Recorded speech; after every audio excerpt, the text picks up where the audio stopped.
Hey man, What's up, man? I just got off the phone with League Commissioner Loqual. Yeah, hate that guy. Yeah, we all do. He said that you can't pick on the winning teams anymore. Buffalo's had enough. Like, we got to focus on some of the winless teams. Okay, who's winless? Arizona, Chicago, and Montreal. All right, well, I mean, Arizona doesn't have a place to play, so I could always. Eh, the league would rather not get into that. They see that as kind of an embarrassment. So maybe we pass over that one. Fine. The Blackhawks have that whole scandal. Gonna stop you right there. League definitely doesn't want focus on that one. Of course they don't. Okay, well, Montreal looks like the worst team in the league, and they are. Actually, they did just go to the finals. And it's kind of an embarrassment if they suck the next year. So the league doesn't really want to focus on that either. Well, who do I make fun of then? I don't know, man. Can you just make a nice video about the other teams for once? Well, I'm a Boston fan, so. No. Low quality fans of a high quality Bruins team. That is a dub! And a pretty good one at that. I know it's just the Sabres, but the Sabres were undefeated 4 games in. Come on, that's not that bad. And also, the Sabres look damn good. Not talented good, but structurally pretty good. The heart was there, the pace was there, a lot of transition. That team, I was warned, and it still surprised me. That team's not quitting on the season. I can't explain it, but they give a shit, which is nice to see. The frustrating part is, for most of the first half of the game, we didn't really give a shit. Ullmark is going to get his first start of the season, facing down his old team, and he was ready. And a fun little fact that came out before this, they were talking to Sabres players, and apparently Ullmark talks a ton of shit in practice. Like a ton of shit, and I assume he talks a ton of shit during the games. So all the Sabres players love scoring on the guy because he talks so much shit. You didn't score on the guy a lot, guys. It didn't work out for you. Fun little thing there. Anderson is going to be on the other side of the ice staring him down. 49-year-old Craig Anderson, who fucking destroyed us in 2017 with the Ottawa Senators. I'm not bitter about it. Probably the most interesting thing about this game as far as pregame goes is these are our lineups.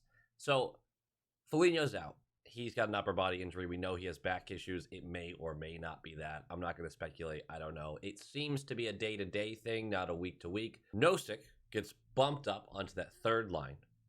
Bleed will now take over on the fourth line, and Freddie will take the center position on the fourth line. Also, Connor Clifton kicked out. John Moore's in. Clifton was not the problem. Now, look, he wasn't the solution, but he wasn't the biggest problem in Game 2. Cassidy did say, when switching out Clifton, that this wasn't about Clifton. It was about sending a message to the defense that if we don't defend well enough, we're going to switch him out until we find the right guys. Do I feel like Clifton kind of got scapegoated a little bit here? Yes. Not fair. But what other change are you actually going to make?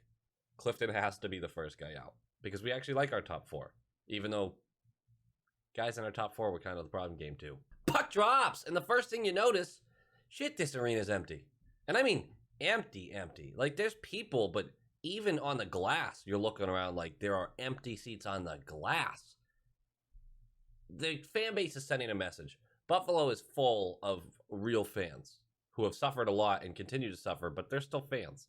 I know this. And a lot of their fans are in Canada and the border's closed. So I assume that also had a big part of this. But they're sending a message to the Pugulish. It's too early to say that name.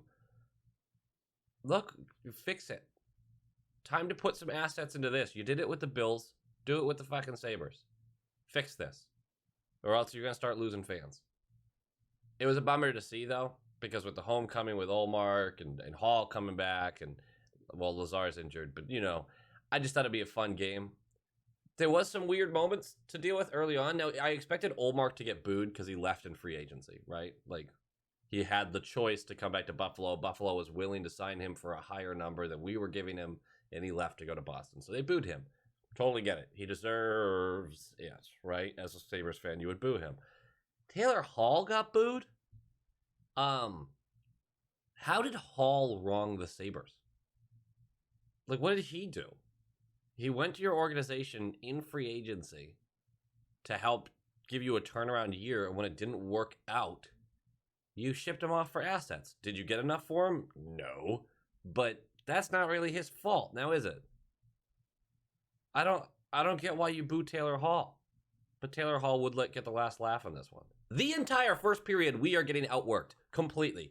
Again, not outskilled.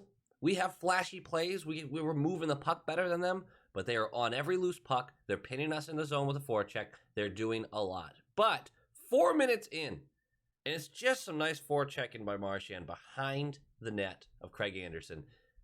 This was a cross-check, in quotations. This is not a call that I would make, right? This is not a cross-check in my book. The way they called it in the preseason and the first week of the season, they should have called cross-checking here, right? It seemed to me, at least. Marshy gets away with that light cross-check, causes the turnover. Bergie is behind the net to pick it up. He feeds Marshy, who just moves his feet and starts backing up towards the front of the net. Gets the puck, collects it, feeds it to Pastrnak, who's in the slot, who just fires his high glove. And 4 minutes in, we get a 1-0 lead. And Pasta looks better. I mean, I was just talking about how Pasta seemed a little off, and then, of course, he does this. I feel good at this point. We're 5 minutes in. They got the lead. Teams like the Buffalo Sabres, with the skill level they have, should kind of fade a little bit after you get the early lead. No. The whole rest of the period, they were down our throats. We need to sing the praises of the Buffalo Sabres in this game. That team fucking fights, man. And by that, I mean it took 15 minutes for someone other than Pastrnak to get shots on the net. Pasta had 5 shots on net at this point. Riley, finally, 15 minutes into the period, gets one of his own. At that point, I believe the Sabres already had 13 shots. That is not how you win hockey games. But I do want to say, the team is not backing down to the physicality, which I know a lot of people were concerned about. This team can get rough and tough with people. McAvoy, especially. Carlo was throwing his weight around more than I usually see him. I liked it. I think this was actually kind of a punch in the mouth, even though we were scoring. We were the ones with the better scoring chances. This still felt like a physical punch in the mouth game. And I think the Bruins responded really well physically. 4 minutes left of the first period, and a little weird moment here. Nosek actually gets bumped up to the second line. Smith gets dropped down. I went, oh, that's weird. And as I'm going over to see Money Puck stats of why that would be, Nosek scores a goal. So that's why it would be. The reality of it is that second line, Hall, Coyle, Smith, had been outshot 10-0 on their time on the ice. That is incredible when you consider they'd only been on the ice for about 3.5 minutes. Wow. Bad. So Smith gets bumped, but this is just a really nice transition goal. It's Nosek on the left side. He feeds Hall in the middle. Hall fakes the shot. All this time they're getting closer and closer to the net, coming down the slot, coming down the wings. Fakes the shot, feeds Coyle on the right side, and Coyle in one fluid motion, just the cleanest cross slot pass you'll see until later in this game. Just Nosek has a tap in. Poof. 2-0, Nosek's first goal as a Boston Bruin. Very exciting. This game feels super over. Buffalo doesn't go away. They just keep fighting. I'm really impressed. Immediately after scoring that goal, we do take a slashing penalty. It's a good call. We do kill it, thanks to some brilliant penalty killing by Marchand. 1:40 left in the period. And this is where things could have gotten a lot different. Because late period goals are kind of backbreakers. And Cousins gets a chance in front of the net to open Ullmark's legs, which he does, and throw the puck through them, which he does. But what he did not expect is this. Because of the positioning of Ullmark's left leg slightly curled back into the net, it blocked that. And then he dove across the slot and flailed enough that every other shot coming his way just bounced off his pads. Ullmark with a huge save. Is that luck? Absolutely. It's also good positioning. So I'm going to take it. We keep the 2-0 lead into the second period. John Moore does take a high sticking call during that mad scramble, so we will have to kill the rest of that off once we go into the second period. The first period is a bend but don't break period. Yes, we scored 2 goals. Awesome. defensively, just work ethic, we're getting plowed out here. It's really not pretty is what we're looking at. But our lines, again, are far more skilled. Through an 82-game season, skill wins out. If Buffalo plays like this all year, though, they're at least going to play spoiler at the end, and it's going to be really interesting to watch. Carlo needs some compliments here. This guy's, that first period was awesome. We're going to talk about him later in the game, too.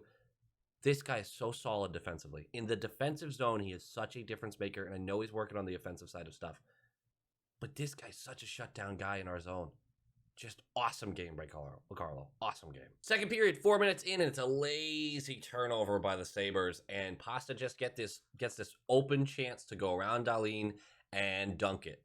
Dahlin with the hooking, you have to in that position because Pasta was going to score. No goal for us, but we do get the power play. Big PP, because we are 0 for 4 so far on power plays this year. 0 for.